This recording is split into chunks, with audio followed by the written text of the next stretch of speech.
তো আসসালামু আলাইকুম গাইস, সবাই কেমন আছেন? আমাদের বাড়ির সামনে একটা এবছর নতুন করে একটা কালভার্ট তৈরি করা হয়েছে যেন বাড়ির পানিগুলো খালে চলে যায়, কিন্তু দেখেন এমন একটা পরিস্থিতি, এখন উল্টো পানিগুলো খাল থেকে আবার বাড়িতে ঢুকতেছে। তো কালভার্টটা দিয়ে তো আর লাভ হইলো না। আমি মনে করি এই কালভার্ট না দিয়ে একটা চুঙ্গা দিলে আরো ভালো হইতো। এ হইতেছে খাল, দেখেন এই খালের পানি উল্টে এখন বাড়িতে ঢুকতেছে। আমি দেখাচ্ছি আপনাদেরকে, দেখেন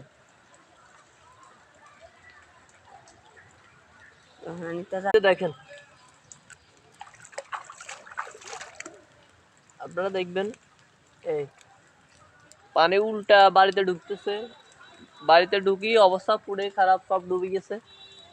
তো গত বছর বন্যা হয়েছিল, বন্যা হওয়ার কারণে আমাদের বাড়িতে কিন্তু পানি উঠে নাই।